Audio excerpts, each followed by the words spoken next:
안녕하세요. 가야대학교 초중특수교육과 여러분, 정서행동장애를 맡은 윤혜진입니다. 이제 8주차 2차 시 이제 섭식 장애에 대해서 알아보도록 하겠습니다. 우리가 앞 시간에는 불안장애에 대해서 알아봤고요. 이번 시간에는 이제 섭식 장애에 대해서 알아볼 시간입니다. 자, 섭식장애의 유형이나 진단기준, 원인, 중재 방법을 이번 시간에 한번 알아볼 텐데요. 이제 얘기하면 이제 우리 연예인 이름으로 한번 가볼까요? 네, 누구로 갈까요? 네, 항상 예쁜 김태희로 한번 가보겠습니다. 태희는 초등학교 5학년 여학생이에요.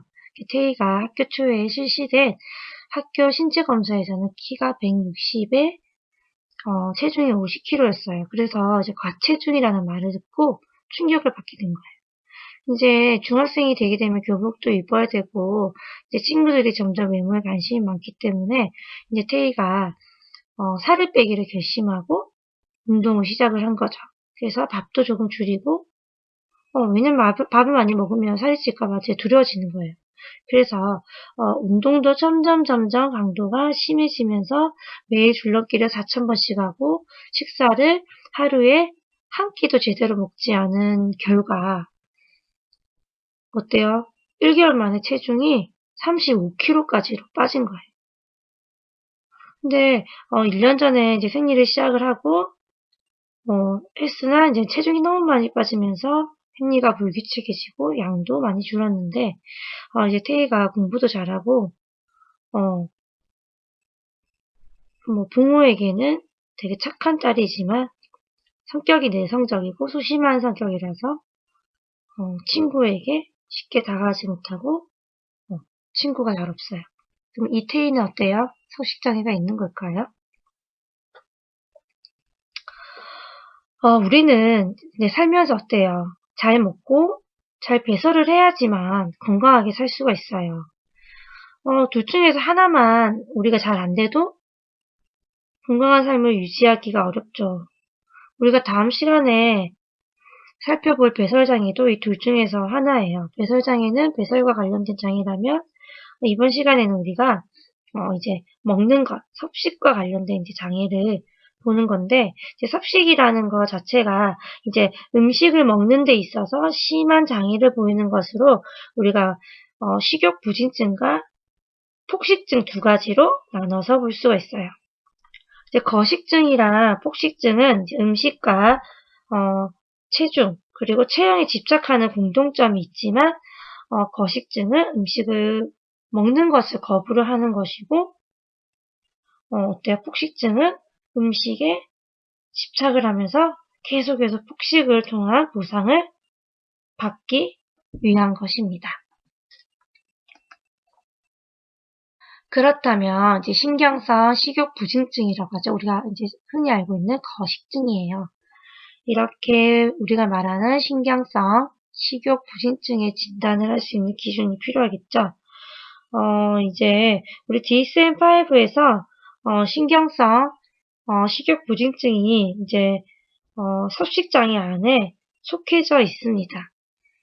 이런 신경성 식욕 부진증의 진단 기준은 이제 연령과 신장에 비해서 최소한의 정상 수준이지만 그 이상의 체중을 유지하는 것을 거부하는 거예요. 왜 거식증이 많이 나타날까요? 그렇죠. 연예인들 보면 어때요, 다들? 아주 날씬하고 예쁘다라고 표현하죠.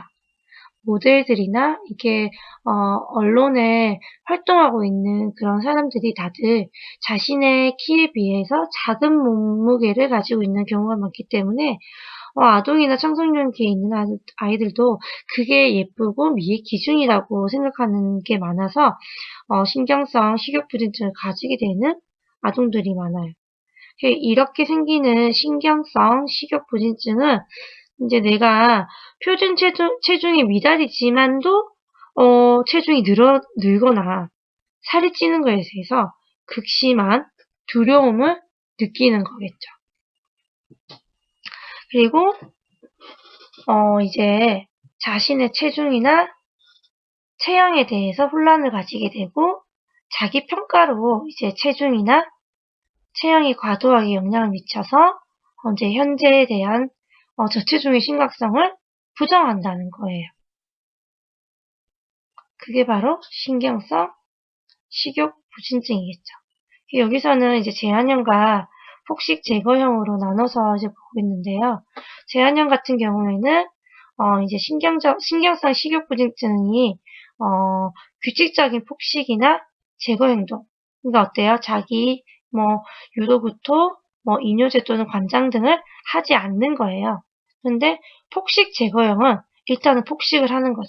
그런데 다시 토하거나 이뇨제 관장을 사용해서 계속해서 먹고 뱉어내는 행동을 반복하는 게 바로 폭식 제거형입니다.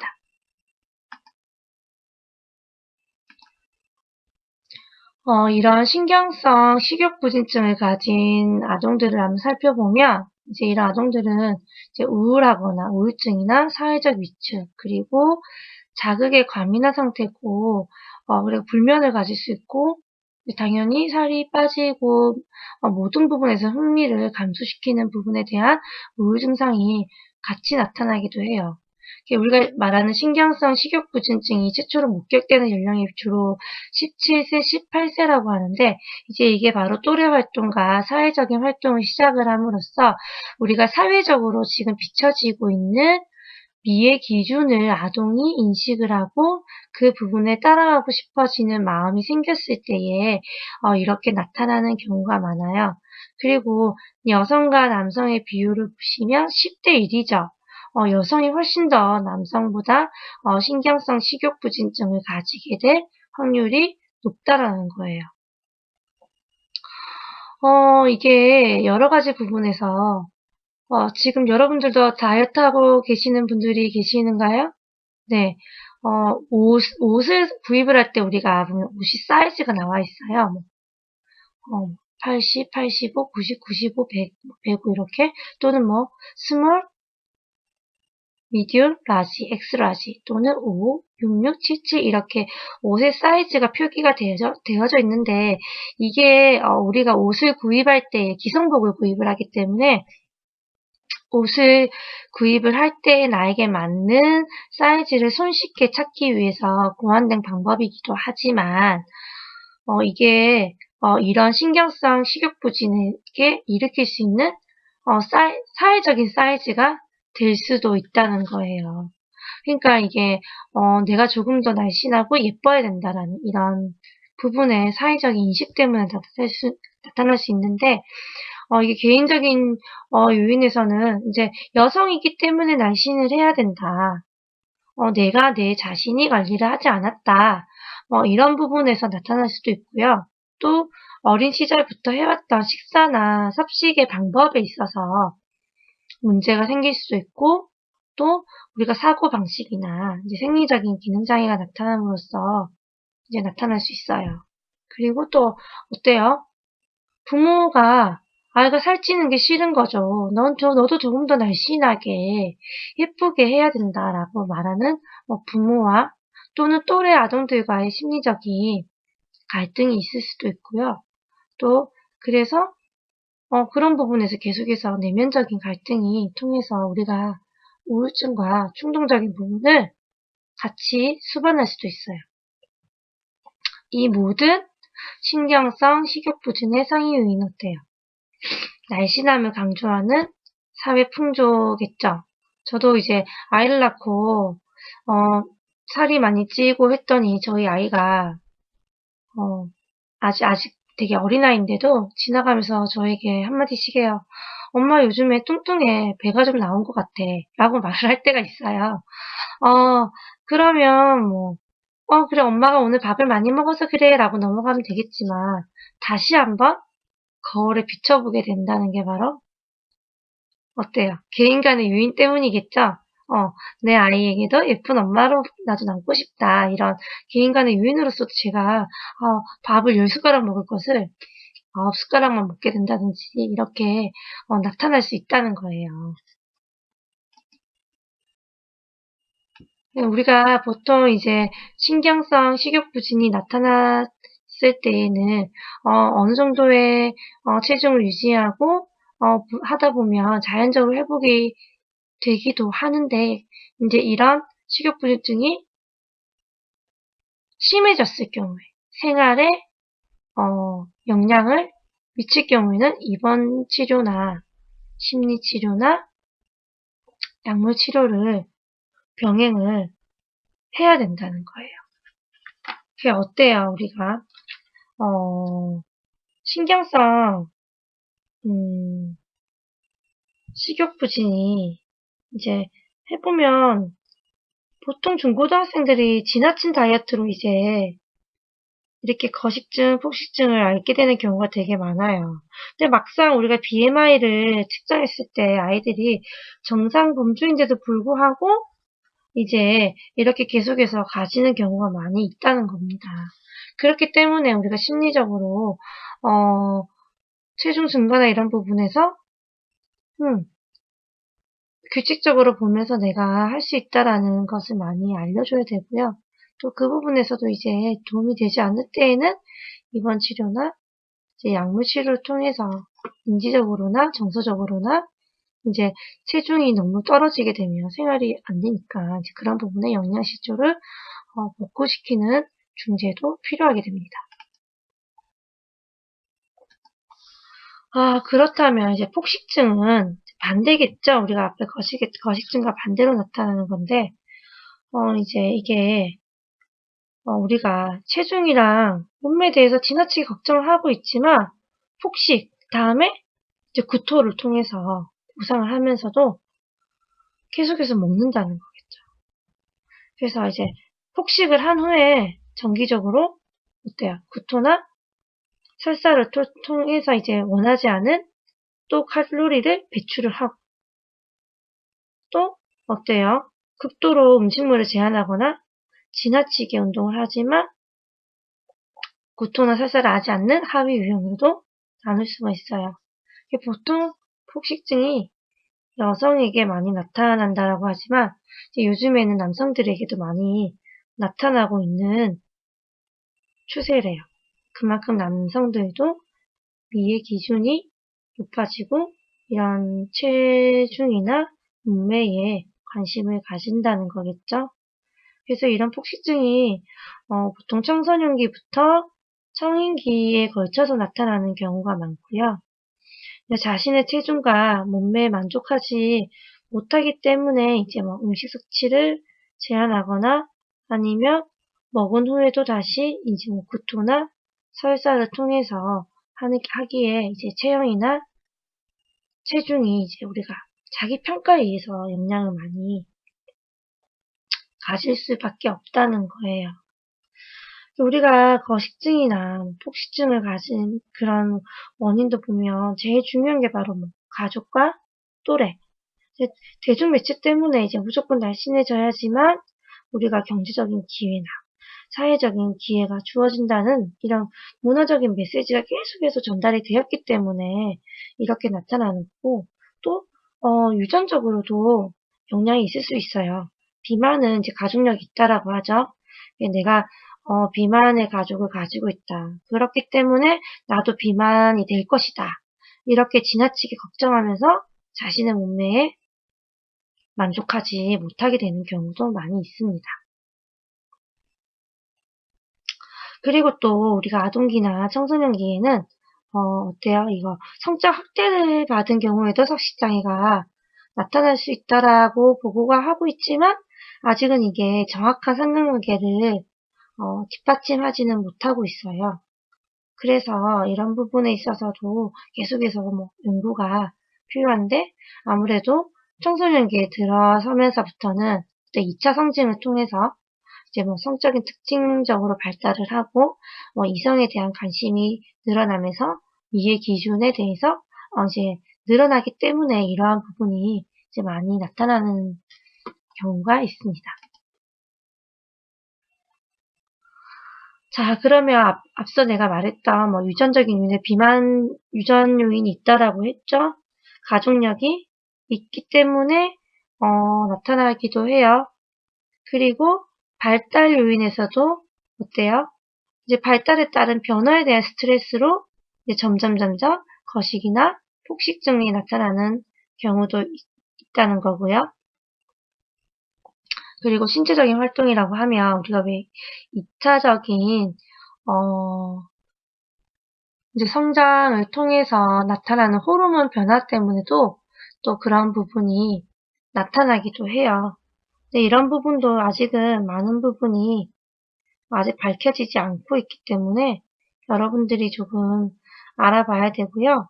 그리고 뭐 신경생물학적인 이상으로도 섭식장애를 초래할 수가 있어요.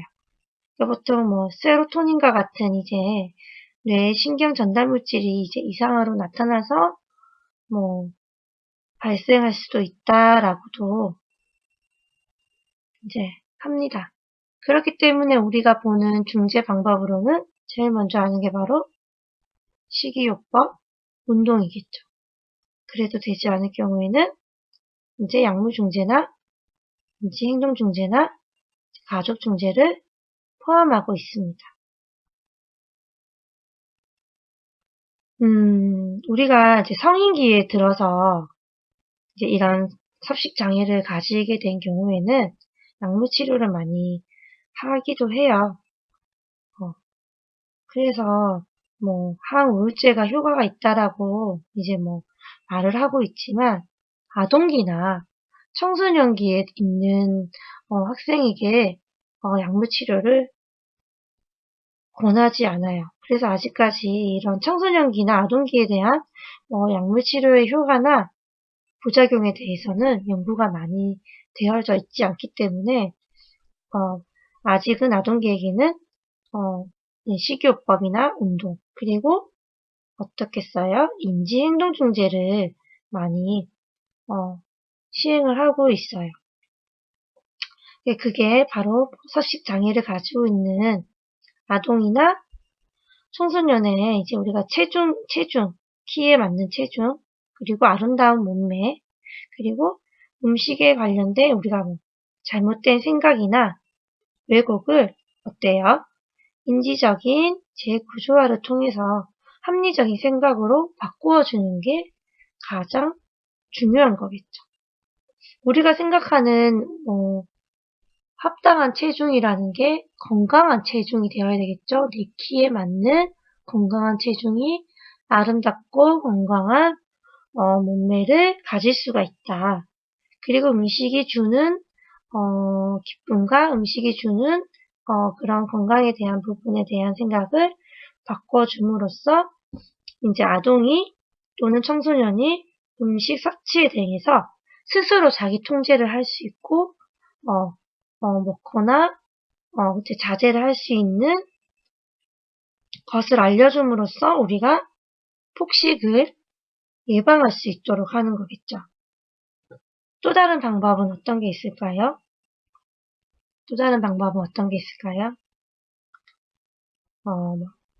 정적 강화나 프리맥의 원리 등을 사용한 행동 전략으로도 우리가 이제 자기 통제를 할 수 있도록 도와주기도 하고요. 또 이제 가족이 참여해서 이제 함께 이제 이 부분에 있어서는 상호 의존적으로 우리가 섭식장애에 할 수 있게끔 효과도 하고 있지만 아직은 가족중재 효과에 대한 연구는 조금 미비한 부분이 있습니다.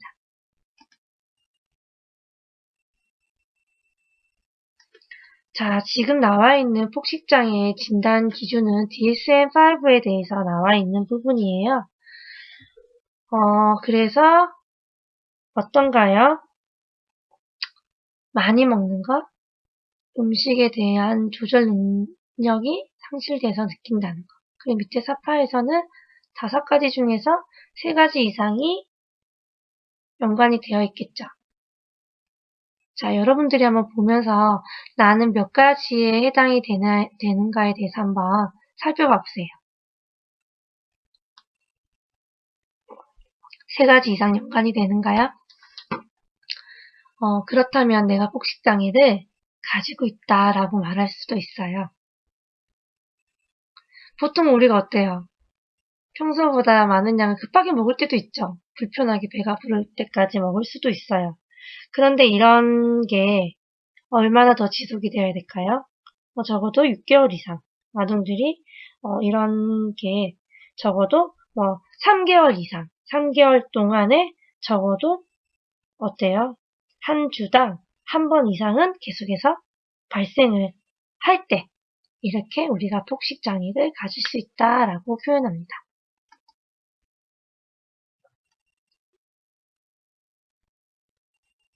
TV에서도 폭식장애로 가진 비만으로 운동과 여러 가지 중재를 통해서 하는 부분을 많이 보고 있는데요. 이제 이게 폭식장애라는 장애를 이제 이 DSM-5에 들어가 있는 이유도 폭식으로 인해서 우리가 고통을 받을 수 있다라는 것이고, 폭식을 통해서 우리가 계속해서 여러 가지 불안과 또 다른 정서장애를 수반할 수 있기 때문에 폭식장애가 들어와 있는 부분이 많습니다.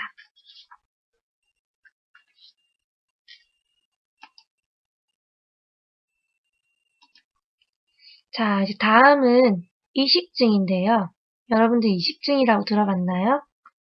이제 이식증이라는 것은 먹을 수 없는 종이나 머리카락, 벌레, 먼지, 우리가 연필, 크레파스, 모래 이런 것들을 먹는 게 바로 이식증이에요. 아동들이 이런 것들을 먹었을 때 감염이 된다든지 장폐색이 온다든지 중독 등의 다양한 손상을 초래할 수 있기 때문에 되게 위험한 행동인데요. 정상적으로 발달하는 아동들은 일반적으로 이제 인지가 되는 만 3세가 지나면 이제 인지적으로 자기 스스로가 먹을 수가 있는 것과 먹을 수 없는 것을 구별할 수 있기 때문에 자연스럽게 이식증이 주는 특성들이 나타나지 않는데, 이식증이 어때요? 이제 발달장애인들, 조금 인지 능력이 조금 떨어지는 발달장애인들에게 출현율이 좀 높다라고 나와 있어요. 우리가 이런 이식증을 진단하기 위해서는 이제 이러한 증상이 1개월 이상 지속이 되어야 된다는 거예요. 그러면 어떤 이유로 우리 이런 이식증이 발생할 수 있을까요? 아동이 배가 고프거나 이제 적절한 자극이 결핍되어져 있는 경우, 또는 부모가 이제 아동이 무엇을 먹는지에 대해서 관심이 없고 무관심하고 이제 아동의 안전에 대해서 감독을 소홀히 하는 경우에 이제 아동이 이렇게 먹을 수 없는 것을 먹게 되는 경우가 많습니다. 그래서 이러한 우리가 이식증을 효과적으로 중재하기 위해서는 먼저 우리가 이식증에 대한 기능을 분석을 하는 거예요. 어때요? 선행 사건과 후속 결과를 알아야겠죠. 그러니까 아동이 모래를 먹음으로써 다른 사람에게 관심을 끌려고 먹는 것인지, 또는 모래가 주는 구강 자극을 좋아해서 먹는 것인지. 앞서 말했던 어떠죠? 사회적인 강화죠. 뒤에서 구강 자극은 어때요? 자동 강화인가요? 그렇죠. 그런 부분을 먼저 파악을 해야지만 우리가 이제 그 이식증과 동시에 발생할 수 없는 행동을 이제 강화를 해줌으로써 이제 아동에게 이제 보이는 이식증을 감소시킨다든지 없앨 수가 있다는 거겠죠. 그래서 이 이식증 같은 경우에는 우리가 이제 급식이랑 관련해서 이제 먹을 수 있는 것은 먹었을 때마다 정적인 강화를 제공해 줌으로써 우리가 이제 이식증을 대처할 만한 다른 행동이나 기술을 습득할 수 있도록 도우는 것이 가장 중요한 중재 방법입니다. 자, 다음은 되새김 장애예요. 소가 되새김질을 하죠. 근데 아동들 중에서 껌도 아닌데 자꾸 씻고 있는 아이들이 있어요. 학교에 가보면 현장에. 그게 바로 되새김 장애를 가진 아이들인데, 이거를 바로 반추 장애라고도 해요. 이런 되새김 장애는 이제 소화된 음식을 의도적으로 입으로 역류시켜서 토해버리거나 다시 씹는 거예요. 그래서 이렇게 되새김 장애가 진단되기 위해서는 적어도 1개월 이상 나타나야 되는 거고, 이런 되새김 장애 출현율은 이제 만 1세 이전의 유아나 발달 장애한테 좀 많이 높게 나타나고 지적장애가 좀 정도가 심할수록 높게 나타나요. 이런 되새김 장애는 이제 아동이 엄마와 이제 긍정적인 관계를 형성하지 못한 경우나 또는 심한 그런 스트레스를 경험한 경우에 형성되는 습관으로 이제 보는 경향이 많고요. 왜 하느냐? 이게 되게 중요하죠. 왜 되새김 장애가 나타날까? 이렇게 주는 자극이 아동에게 즐거움을 준다는 거예요. 그렇기 때문에 이제 아동이 계속해서 되새김 장애를 지속할 수도 있고, 또 제일 중요한 거는 되새김 장애를 자기가 하면 이게 계속 통해서 다시 씹으면서 다른 사람에게 관심을 끈다는 거겠죠. 그래서 뭐가 발생하나요? 사회적 강화가 발생하죠. 그렇기 때문에 이제 지속이 된다는 겁니다. 이렇게 다른 섭식장애와 마찬가지로 우리가 되새김 장애를 감소시키기 위해서는 일반적으로 행동중재를 적용하는 경우가 많아요. 이제 아동이 되새김 장애를 하지 않았을 경우에 강화를 해주는 거겠죠. 그리고 되새김 장애를 유도하기 위한 뭐 제스처나 뭐 하는 부분에 있어가지고도 우리가 상방 행동에 대해서 강화를 주는 거고요. 또 우리가 그런 되새김 행동을 보이려고 할 때마다 음식을 토하는 거니까 어때요? 삼킬 수 있는 행동을 반대되는 행동을 해주는 거죠. 뭐 주스를 바로 삼키게끔 해서 삼키는 행동을 촉진해 준다든지 이제 그런 부분을 통해서 이제 이런 되새김 장애 행동을 감소시키는데 여러 가지 중재 방법이 효과적으로 나타나는 거예요. 근데 만약에 아동이 관심을 끌기 위해서 한다라고 하면 어떻게 해야 되죠? 되새김 장애를 하지 않았을 때 관심을 보여줘야지 아동이 빠르게 이 행동을 하지 않겠죠. 통제가 되겠죠. 그렇기 때문에 이런 부분에 있어서도 아이가 왜 되새김 장애를 보이는가에 대한 원인을 먼저 찾아서 중재를 하는 것이 중요합니다.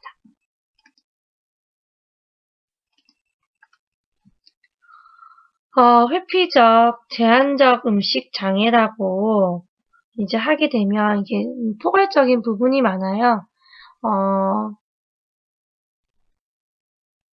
이제 회피적, 제한적이라는 것은 먹지 않는다는 뜻이겠죠. 음식을 계속해서 회피하고 딱 자기가 먹는 것만 먹게 됨으로써 심각한 체중 감소와 영양 결핍이 생기기 때문에 신체적이나 정서적으로 많이 영향을 받을 수밖에 없고 그리고 우리가 또 살펴봐야 되는 것은 섭식장애는 다른 정신질환으로 잘 설명되지 않는다는 거예요. 그렇다면 어때요? 사회적인 영향이나 이런 인지적인 부분에서도 영향이 더 크다는 얘기겠죠?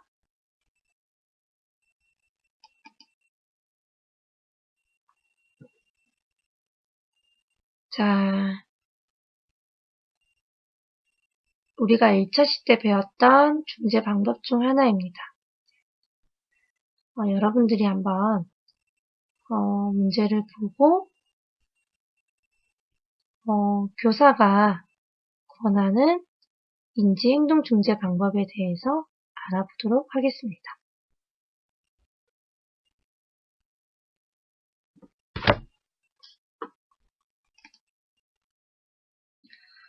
이번 시간에 우리가 섭식장애에 대해서 알아봤는데요. 이제 이 섭식장애에서 가장 우리가 포커스를 맞춰서 봐야 되는 부분은 사회적인 영향이 크다는 거예요.